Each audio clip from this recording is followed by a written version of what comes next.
EPA WA meteorologist Bobby Martich here with your outlook for March 11th, 2024. It is Monday. We're back to work, and Kinsley's Family Market in Broadheadsville, Monroe County, Pennsylvania, sponsors the Monday video forecast. Seafood Fest is back every Friday during Lent. They will be serving all of your seafood favorites in their cafe, such as their famous teriyaki salmon, Parmesan crusted cod, and fried flounder with delicious side dishes. Over in the seafood department, they have take and bake appetizers and entrees such as steakhouse shrimp and stuffed salmon with crab meat. So stop on by the world's largest ShopRite for the freshest seafood delivered 7 days a week. They are Kinsley's ShopRite, located at 107 Kinsley's Drive in Broadheadsville, Monroe County, Pennsylvania.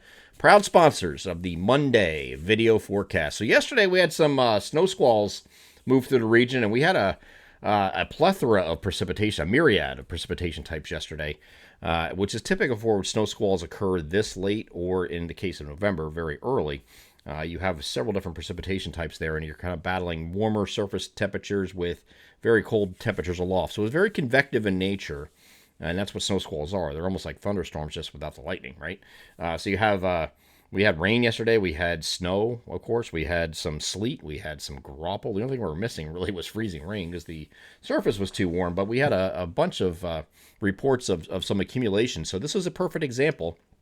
I hear all the time, it's getting too late in the season. You can't snow anymore. Sun angle's too high. Can't snow during the day. Certainly can't stick on the roads.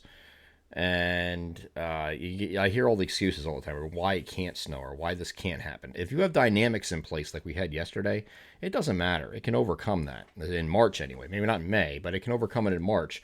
And sun angle doesn't really mean jack at that point. It just doesn't. Okay, and we saw that yesterday in several places. They got those heavier bursts and squalls come through.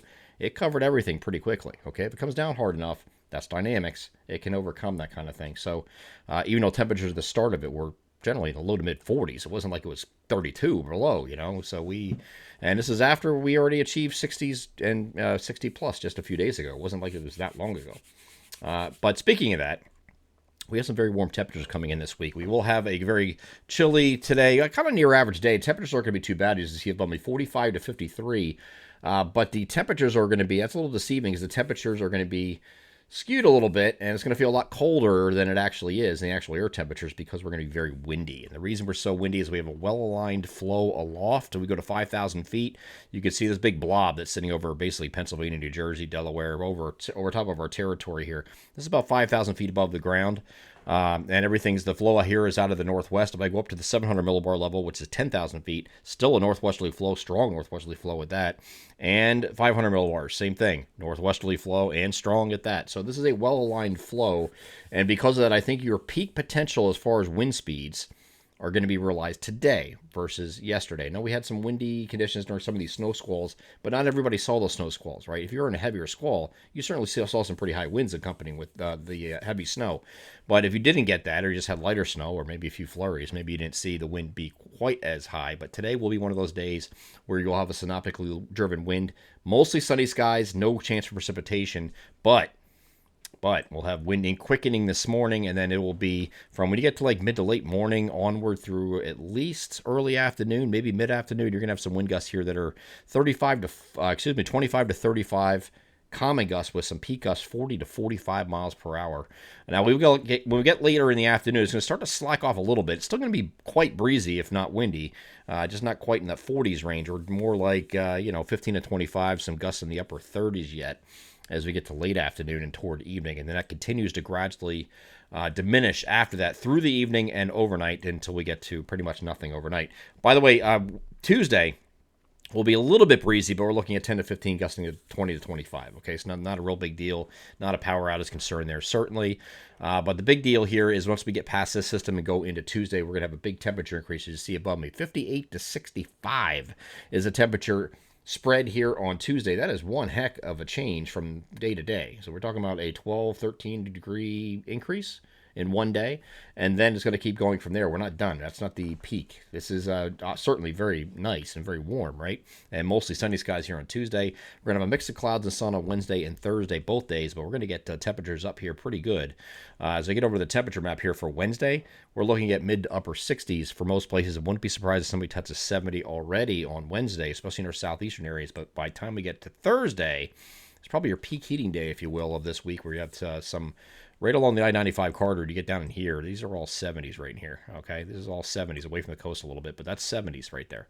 Okay, so lower 70s, but 70 plus right there. Okay, so even elsewhere, you're still looking at mid 60s up north, mid and definitely upper 60s away from that area I circled. But it's going to be a pretty warm day, and it's going to be unfortunately a false spring, so to speak. Is going to give you kind of a warm and fuzzy feeling, and everybody's going to want spring right away, and they're going to be knocked back to reality a few days later because we have cooler temperatures moving in. Now, still will be mild here on Friday.